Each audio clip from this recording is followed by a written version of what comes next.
Cảពីមួយខែមុនហ្នឹងខ្ញុំទិញមកប្រទេសតែ2500ឯងហើយឥឡូវមានណាខ្ញុំទៅដល់ទិញគាត់ថា3000ចម្លែកមែនខ្ញុំផ្លែតសោះឡើងថ្លៃ500ហើយអញ្ចឹងមកប្រទេស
ខែមុនហ្នឹង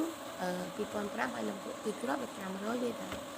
អស់3000ឯងឥឡូវអត់ទេឡើង4000មិនឆាវ3000នឹងគ្រាប់3គ្រាប់1000ទៅអស់4000ចាអញ្ចឹងសំខាន់តម្លៃអត់សំខាន់បានទេសំខាន់ឲ្យតែមានណាំហើយចា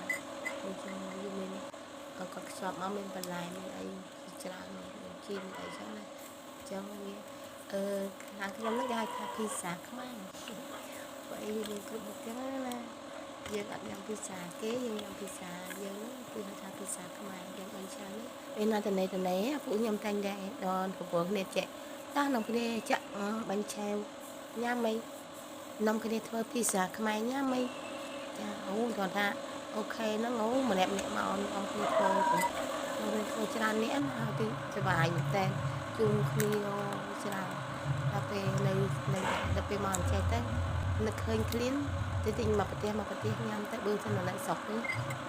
ចាក់បញ្ឆាវដងច្រើនហើយធ្វើច្រើនចែកគ្នាញ៉ាំហើយជុំគ្នាច្រើនសុបាយណាបងប្អូនតែមកដល់នេះម្នាក់ឯង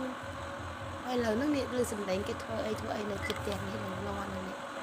ចាអញ្ចឹងបងប្អូននេះស្ដាប់អត់សូវឮអត់សូវអីមកទេព្រោះអីឮខ្លោគេធ្វើផ្ទះនៅចិត្តហ្នឹងណាអរគុណច្រើនបងប្អូនអរគ្នាដែលតែង